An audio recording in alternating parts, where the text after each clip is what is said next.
시간 다 같이 자리에서 일어나셔서 하나님께서 우리에게 주신 말씀을 함께 봉독하겠습니다. 오늘 말씀은 요한복음 3장 1절부터 21절까지의 말씀인데요, 화면에 뜨는 말씀을 읽으시면 되겠습니다. 이 시간 말씀 읽을 때 집중하셔서 하나도 놓치지 말고 하나님의 음성을 듣게 되시기를 바랍니다. 제가 먼저 읽겠습니다. 바리새파 사람 가운데 니고데모라는 사람이 있었다. 그는 유대 사람의 한 지도자였다.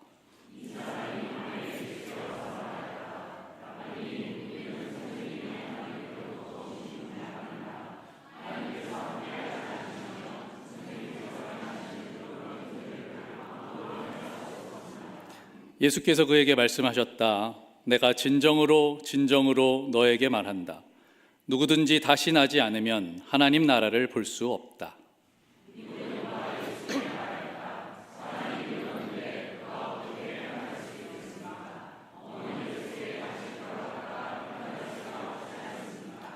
예수께서 대답하셨다. 내가 진정으로 너에게 말한다.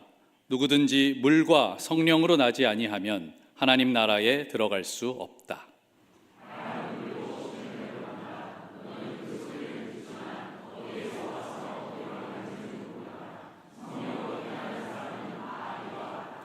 하나님께서 세상을 이처럼 사랑하셔서 외아들을 주셨으니 이는 그를 믿는 사람마다 멸망하지 않고 영생을 얻게 하려는 것이다.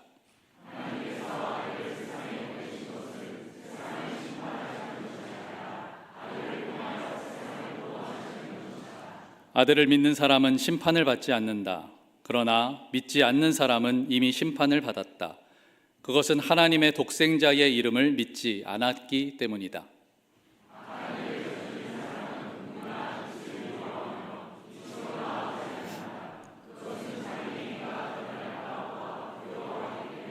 함께 읽겠습니다. 그러나 진리를 행하는 사람은 빛으로 나아온다. 그것은 자기의 행위가 하나님 안에서 이루어졌음을 드러내려는 것이다. 아멘. 이 시간 옆 사람과 인사하겠습니다. 하늘의 평강을 전합니다. 하늘의 평화를 전합니다. 하늘의 평강을 전합니다.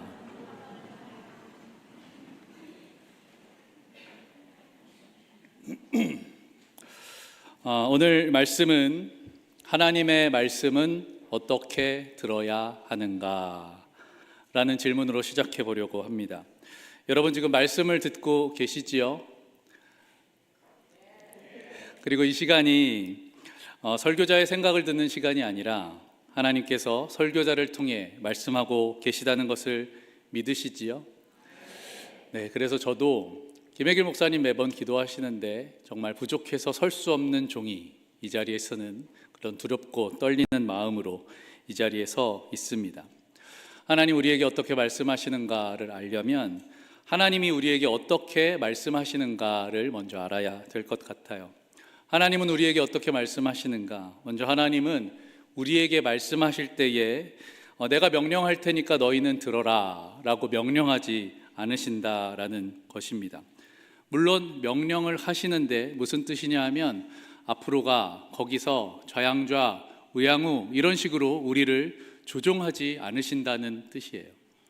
그리고 또한 하나님은 그렇다고 우리가 하나님의 말씀 없이 우리가 멋대로 사는 것을 그대로 두지도 않으십니다. 그럼 하나님이 원하시는 것이 무엇인가? 하나님은 주종 관계를 넘어서서 우리와 인격적인 관계를 맺고 싶어 하십니다. 하나님은 우리와 교제하고 싶어 하세요. 그 마음이 얼마나 컸던지 신이신 창조주이신 하나님이 피조물인 인간의 몸을 입고 이 땅에 오시기까지, 그리고 그 몸을 찢어 막힌 담을 세우시고 화평을 이루시기까지 우리와 관계 맺고 싶어 하신다는 것입니다. 하지만 그 하나님이 우리랑 어떻게 교제하시나요? 지금 인간으로 우리 눈에 보이도록 짠 나타나시거나 우리 귀에 직접 말씀하시지는 않으시지요? 그럼 우리가 어떻게 하나님과 교제하고 하나님의 음성을 들을 수 있을까? 여러 통로가 있겠지만 하나님은 이 예배를 통해서, 그리고 이 설교의 말씀을 통해서, 그리고 찬양을 통해서 우리에게 현현하시고 말씀하신다라는 것입니다. 그러므로 이 예배 시간은, 설교 시간은, 찬양하는 시간은 우리가 하나님과 교제할 수 있는, 하나님께 반응할 수 있는 절호의 기회인 것이죠. 그러므로 여러분 말씀을 들을 때, 그리고 찬양의 감동이 있을 때 여러분 아멘으로 화답하고 하나님 앞에 표현하시기를 바랍니다. 바로 이럴 때 아멘을 하셔야 되는 겁니다. 찬양할 때 하나님의 면전에, 존전에 있는 것처럼 지금 하나님이 보이시지 않으니까 이러고 있진 않을까요? 정말 하나님이 내 앞에 계시다 생각하면서 찬양해 보십시오. 대표 기도할 때 저건 내 기도 아니니까 뭐 라고 하지 마시고 그 기도에 마음을 담아 함께 기도하십시오. 찬양대가 찬양할 때 찬양 잘하네 라고 하지 마시고 여러분 함께 찬양하십시오. 지난 금요일에 예배학교 수업을 마쳤습니다. 예배학교를 하면 이런 질문이 있거든요. 여러분 예배 중에 가장 소홀하게 하는 예배 시간은, 순서는 무엇입니까? 라는 질문이 있어요. 거기 어떤 분이 이렇게 대답하셨습니다. 공동체 소식이요. 거기서는 잘 맞췄고요. 여러분 그런데 공동체 소식이 예배인가요? 예배가 아닌가요? 물론 일부 교회에서는 이것은 그냥 광고다라고 생각해서 예배 이후로 빼는 경우도 있습니다. 하지만 저는 공동체 소식 시간이 성도가 함께 교제하는 시간이라고 믿습니다. 교회의 사역을 발표하고 하나님의 음성을 듣는 시간이라고 믿습니다. 하나님이 우리에게 어떻게 말씀하시겠습니까? 하나님이 이 교회를 통해 역사하시고 또 이 교회를 통해서 여러분을 인도하실 텐데, 공동체 소식은 하나님의 음성이고 여러분이 그 음성에 응답해야 되는 시간이다라는 것이죠. 그러므로 공동체 소식은 단순한 어나운스먼트가 아니고 하나님의 음성, 명령을 듣고 교회가 나아가야 할 방향을 확인하는 시간임을 믿습니다. 이렇게 다양한 방법으로 하나님은 우리에게 말씀을 하고 계신데요. 그런데 우리는 하나님의 음성이 이렇게 우리 바로 옆에 있음에도 깨닫지 못하고 살 때가 많이 있는 것 같습니다. 오늘 본문에도 하나님을 오래 믿고 지내며 말씀 공부를 아주 열심히 했지만 정작 예수님을 만났을 때 예수님의 말은 이해하지 못하고 있는 한 유대인 지도자가 나옵니다. 우리 1절 말씀을 다시 한번 읽어볼까요? 시작. 바리새파 사람 가운데 니고데모라는 사람이 있었다. 그는 유대 사람의 한 지도자였다. 니고데모라는 사람이 있었는데 이 사람은 바리새인이었다고 합니다. 유대인의 지도자였대요. 바리새파 사람이었다라는 것은 열심히 대단했던 경건주의 분파인 바리새파의 교육을 받고 따랐다라는 뜻이 되겠죠. 그 중에서도 유대인의 지도자였다고 하니 아마 경건심도 깊고 존경도 받는 랍비였을 것입니다. 이 사람이 예수님께 찾아왔는데 2절 말씀을 보니까 이 사람이 밤에 예수께 와서 말하였다라고 말해요. 왜 밤에 왔을까? 여러 가지 의견이 있습니다. 예수님 만나는 게 눈치가 보이니까 예수님을 적대시하는 눈을 피해서 밤에 왔다. 예수님이 낮에는 워낙 사역하느라 바쁘시니까 좀 더 깊은 대화를 하기 위해 온 것이다. 그 당시 율법학자들이 밤까지 말씀을 연구했다고 그래요. 그래서 그것을 마치고 찾아온 것이다 등등 여러 가지 추측과 의견이 있지만 분명한 것은 니고데모는 예수님을 우연히 만난 것이 아니라 의도적으로 예수님을 찾아왔다라는 사실입니다. 여러분에게도 니고데모와 같은 예수님을 찾는 열심이 있으시기를 바랍니다. 이럴 때 아멘 하셔야 되는 겁니다. 이렇게 니고데모가 예수님 앞에 나와서 예수님께 랍비여라고 부릅니다. 랍비는 유대교에서 율법학자 혹은 존경받는 선생을 일컫는 말인데, 이 랍비라고 불릴 정도의 학식을 갖추려면 아주 오랫동안 율법 교육을 받았어야 되고요. 그렇기 때문에 통상 나이가 40이 넘었어야 된다고 합니다. 그런데 니고데모는 정작 자신이 그런 랍비이면서 30세 남짓된 청년 예수에게 나와서 랍비여라고 부르면서 최대한의 예우와 경의를 표하고 있는 것이죠. 니고데모가 이렇게 고백합니다. 랍비님, 우리는 선생님이 하나님께로부터 오신 분임을 압니다. 하나님께서 함께 하시지 않으면 선생님께서 행하시는 그런 표징들을 아무도 행할 수 없습니다. 대단한 신앙 고백이죠. 그러자 예수님이 이렇게 대답하십니다. 3절 말씀을 함께 읽습니다. 예수께서 그에게 말씀하셨다. 내가 진정으로 너에게 말한다. 누구든지 다신하지 않으면 하나님 나라를 볼 수 없다. 개정을 보면 이 다신한다라는 것을 누구든지 거듭나지 않으면 하나님 나라를 볼 수 없느니라 라고 기록을 합니다. 여러분, 거듭난다라는 것이 무슨 뜻인가요? 여러분은 거듭나셨습니까? 거듭난다, 다시 태어난다, born again. 예수님은 누구든지 다시 태어나지 못하면 하나님 나라를 볼 수 없다 말씀하셨어요. 그렇다면 거듭났다면 여러분은 하나님 나라를 보고 계십니까? 니고데모가 이 말씀을 듣더니 이게 무슨 말이야? 라고 생각하면서 이렇게 예수님께 질문합니다. 아이고 예수님, 사람이 늙었는데 어떻게 다시 태어납니까? 우리가 어머니 뱃속에 다시 들어갔다 나올 수는 없잖아요. 니고데모는 바리새인으로서 수많은 율법 훈련을 받았지만 정작 예수님을 만났을 때 예수님의 말씀은 이해하지 못했습니다. 니고데모는 예수님은 하늘로부터 온 분임을 믿었지만 거듭남에 대해서는 모르는 사람이었던 것입니다. 그러므로 성도 여러분, 우리가 말씀을 열심히 공부해야겠지만 그 말씀을 통해서 예수님을 만나지 못한다면, 예수님께서 우리에게 말씀하시는 그 뜻을, 그 음성을 듣지 못한다면 우리는 이 성경을 지식으로만 접하게 되는 것이죠. 여러분은 예수님이 하신 이 말씀이 이해가 되십니까? 사람이 어떻게 거듭날 수 있는가? 여기에서 예수님이 이렇게 대답하십니다. 5절 말씀을 함께 읽겠습니다. 내가 진정으로 너에게 말한다. 누구든지 물과 성령으로 나지 아니하면 하나님 나라에 들어갈 수 없다. 사람이 어떻게 거듭날 수 있는가? 예수님은 물과 성령으로 나야 된다라고 말씀을 하십니다. 영어 성경을 보니까 Jesus answered, I tell you the truth. The kingdom of God,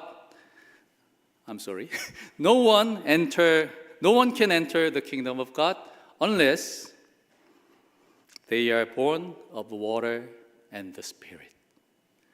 물과 성령으로 태어나는 것 없이는 그 누구도 하나님 나라에 들어갈 수 없다라고 말씀하시는 거예요. 그럼 여러분에게 다시 한번 묻고 싶습니다. 여러분은 물과 성령으로 다시 태어나셨습니까? 아멘.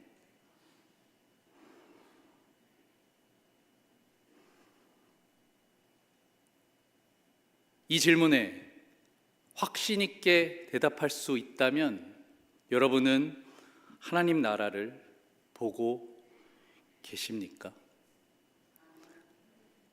혹시라도 지금 대답을 못하셨더라도 오늘 말씀을 마친 후에는 우리 모두가 네, 저는 물과 성령으로 거듭나서 하나님 나라에 들어갈 수 있습니다 라고 확신 있게 대답할 수 있게 되기를 바랍니다. 그렇다면 먼저 물로 거듭났다라는 것은 무슨 뜻인가? 사실 우리 교회의 등록 교인이시라면 여러분은 이미 모두 다 물로 거듭나셨습니다. 물세례는 세례 요한으로부터 시작이 되었는데요. 이 물세례가 무엇이었는가? 마태복음 3장 1절과 2절을 함께 읽겠습니다. 그때에 세례 요한이 이르러 유대 광야에서 전파하여 말하되 회개하라 천국이 가까이 왔느니라 하였으니. 물세례는 회개를 의미합니다. 그럼 여러분, 회개는 무엇입니까? 마가복음 1장 4절을 보니까 세례 요한이 광야에 이르러 죄사함을 받게 하는 회개의 세례를 전파했다. 여러분, 회개는 죄를 뉘우치는 거죠. 하지만 이 회개가 단순히 그냥 과거에 내가 잘못한 것을 고백하는 것에서 그치는 것이 아니라, 이 회개는 바로 죄사함을 받게 하는 회개, 즉 우리와 하나님과의 죄로 가로막혔던 그 사이를 회복시키는, 죄를 없이 하는 회개를 말하고 있는 것입니다. 그럼 죄는 어떻게 없이 할 수 있는가? 물로 씻어내는 것이 아닙니다. 씻어지지가 않지요. 로마서 6장 23절을 보면 죄의 삭은 사망이요 라고 기록을 합니다. 물 세례는 물로 씻는다는 것이 아니라, 우리가 세례를 받을 때 지금은 머리 위에 물을 살짝 축이지만 요단강에서 세례 요한이 세례를 할 때는 우리의 머리가, 온 몸이 물속 깊이 잠겼습니다. 우리 몸이 물속에 들어가서 숨을 쉬지 못하면 어떻게 되죠? 잠시는 참을 수 있지만 죽게 되죠. 물에 들어간다는 것은 죽음을 의미하는 것입니다. 죄의 삭은 사망이다. 하지만 물 밖으로 다시 나올 때는요, 우리는 죄에는 죽고 다시 태어나 깨끗한 몸으로 거듭나는 것입니다. 죄에 대해서는 죽고 죄 없는 몸으로 다시 태어나는 것, 이것이 바로 물세례의 의미인 것이죠. 다시 한번 묻겠습니다. 여러분은 물세례로 거듭나셨습니까? 아멘. 이게 바로 물세례의 의미예요. 그런데 다시 한번 여쭤볼게요. 물세례를 받은 여러분, 물세례를 받아 우리는 죄 없는 몸으로 다시 태어났는데, 그렇다면 여러분은 지금 죄 없이 살아가고 계신가요? 혹시 다시 물에 들어가야 되는 건 아니세요? 물론 물세례는 한 번만 받는 것이기 때문에 다시 세례를 받을 필요는 없지만, 물세례가 우리의 구원을 보증해 주지는 않는 것이다 라는 것입니다. 그래서 예수님은 이렇게 말씀하셨죠.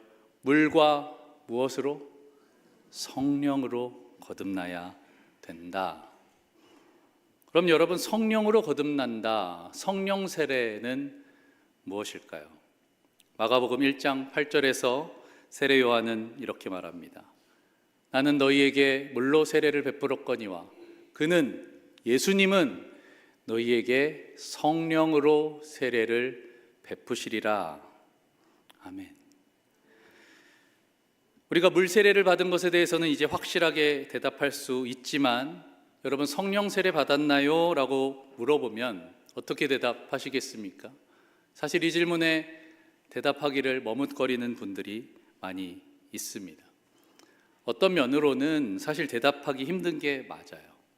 왜냐하면 물 세례는 어떤 명확한 의식이나 눈에 보이는 증거가 있지 않기 때문입니다. 그래서 예수님도 성령 세례에 대해서는 오늘 말씀 8절에서 이렇게 말씀하셨죠. 바람은 불고 싶은 대로 분다. 너는 그 소리는 듣지만 어디에서 와서 어디로 가는지는 모른다. 성령으로 태어난 사람은 이와 같다 라고 말씀하셨어요. 그러면 정말 성령 세례를 받았는지 알 수 있는 방법은 없는 것일까? 사실 여러분 대부분은 성령 세례를 받으셨는데 성령 세례를 받았는지 모르는 경우가 많습니다.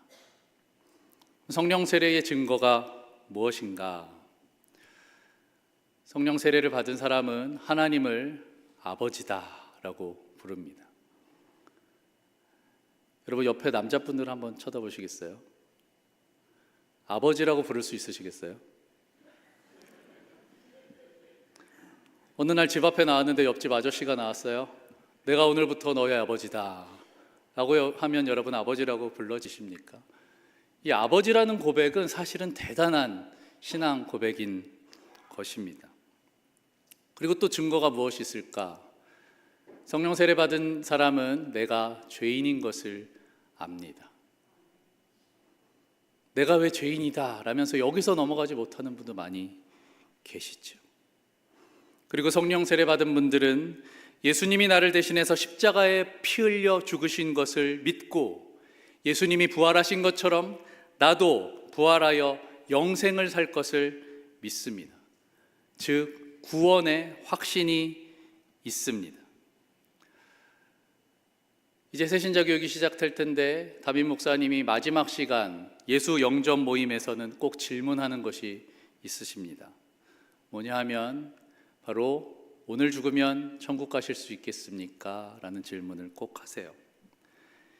이것이 성령 세례를 받지 않은 분들에게는 다소 공격적으로 느껴질 수도 있고 또 한편으로는 천국이 꼭 죽어서 가는 곳인가 생각할 수도 있지만 이것은 당신이 예수님의 십자가 대속의 은혜를 믿고 영생을 믿느냐라는 질문인 것이죠. 그러므로 성령 세례는 구원의 확신과 함께 오는 것입니다. 또 성경을 보면 성령 세례의 장면들이 많이 나오죠. 대표적으로 오순절 마가의 다락방에 성령이 임한 사건을 다들 기억하실 것입니다. 성령이 임하자 거기 모인 제자들이 방언을 하기 시작합니다. 통변의 은사를 받습니다. 다 다른 말로 하는데 그게 무슨 말인지를 알아듣는 거예요. 그리고 그 다음엔 무슨 일이 있었나? 사도행전 2장 42절을 보니까 그들은 사도들의 가르침에 몰두를 했대요. 서로 사귀는 일과 빵을 떼는 일과 기도에 힘썼다고 합니다. 여러분, 이런 것들이 성령 세례의 결과들인 것입니다. 그러므로 여러분, 말씀을 열심히 배우십시오. 모르는 분들, 처음 오는 분들, 잘 모르는 분들 피하지 마시고 교제하십시오. 친교 점심을 통해서 목장에서의 저녁 시간을 통해서 열심히 떡을 떼시고 맛있게 먹고 또 열심히 교제하세요. 그리고 기도하십시오. 이런 것들을 사모하고 열심히 하고 계시다면 이것은 바로 성령 세례의 증거들인 것입니다.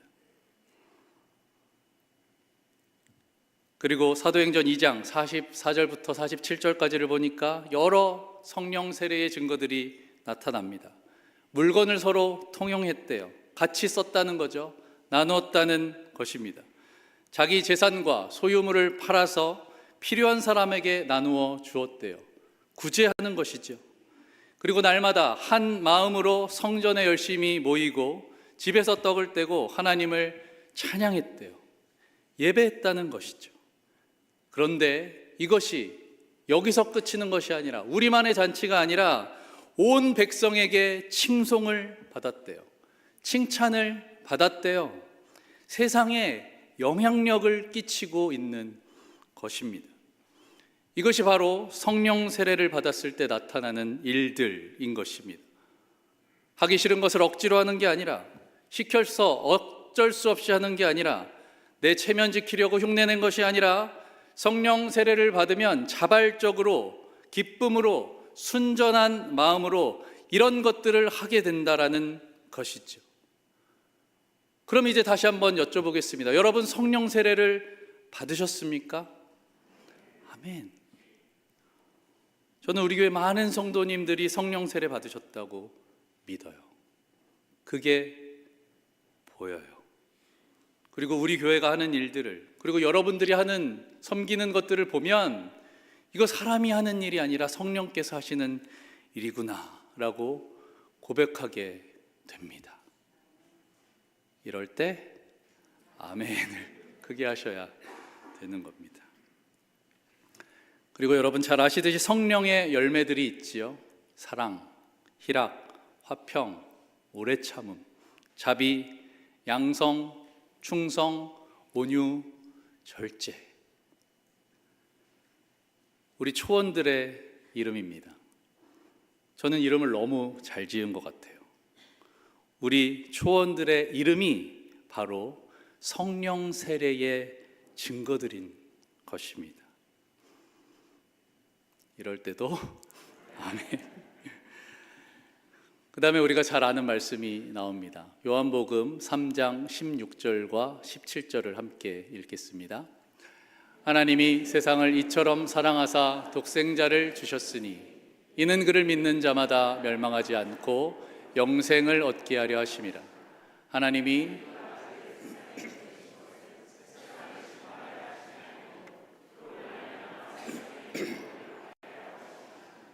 아멘. 구원의 확신은 성령 세례와 함께 온다라고 말씀드렸죠. 그럼 구원의 확신은 뭔가요? 바로 영생이죠. 영생을 얻게 된다는 것, 그게 구원의 확신이 아닙니까? 예수님이 그것을 위해서 오셨다라는 거예요. 물과 성령으로 세례받아서 영생을 주려고 하나님이 나를 보내신 거야. 내가 이 땅에 온 거야. 이것을 믿는 우리들은 심판을 받는 것이 아니라 구원을 받게 되는 것을 믿습니다. 여러분, 예수님을 믿으면 성령 세례를 받습니다. 예수님을 믿으면 구원을 받습니다. 예수님을 믿으면 영생을 얻습니다. 하지만 거부하는 사람은 어떻게 되는가? 오늘 19절과 20절을 보니까 심판을 받았다고 하는 것은 빛이 세상에 들어왔지만 사람들이 자기들의 행위가 악함으로 빛보다 어둠을 더 좋아하였다는 것을 뜻한다. 악한 일을 저지르는 사람은 누구나 빛을 미워하며 빛으로 나아오지 않는다. 그것은 자기의 행위가 드러날까 봐 두려워하기 때문이다. 예수님을 거부하면 그 빛이 비출 때 피하게 되는 것이죠. 하지만 믿는 사람들은, 우리들은 어떻게 되는가? 21절 함께 읽겠습니다. 진리를 행하는 사람은 빛으로 나온다. 그것은 자기의 행위가 하나님 안에서 이루어졌음을 드러내려는 것이다. 사랑하는 성도 여러분, 우리는 빛을 피해 숨는 인생이 아니라 진리를 행하며 빛으로 나아오는 자들임을 믿습니다. 그러므로 사랑하는 성도 여러분, 이 땅을 살아갈 때 어둠에서 방황하며 세상에 숨어 살지 말고 진리를 행하며 당당하게 떳떳하게 빛과 소금이 되어서 살아가시기를 바랍니다.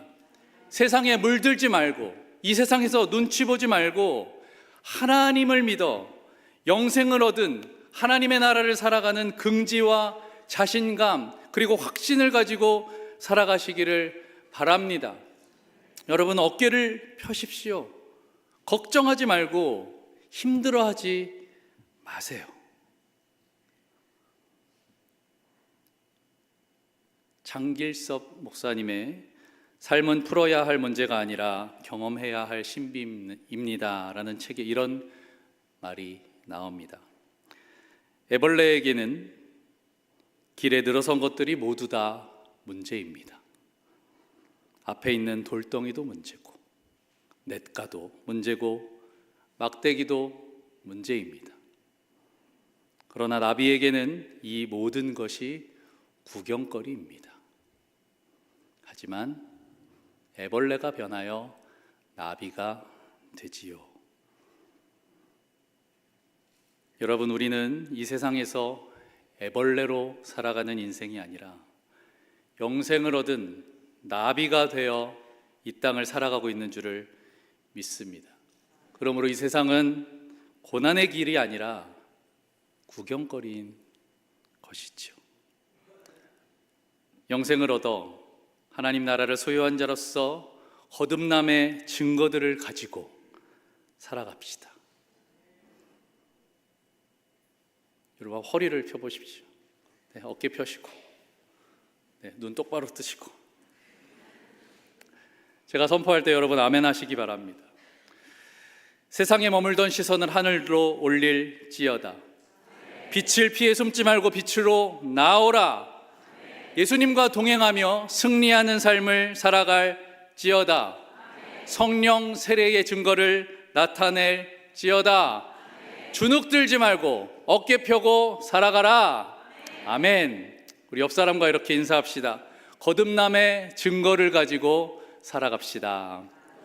거듭남의 증거를 가지고 살아갑시다. 우리 이주연님의 산마루 서신에 나온 글을 읽고 오늘 말씀을 마치겠습니다. 거듭난다는 것은 어제는 죄악, 오늘은 유혹, 내일은 지옥으로 난 길을 가더니가 어제는 은총, 오늘은 축복, 내일은 영생으로 난 새 길을 가게 되는 것입니다. 아멘. 함께 기도하겠습니다.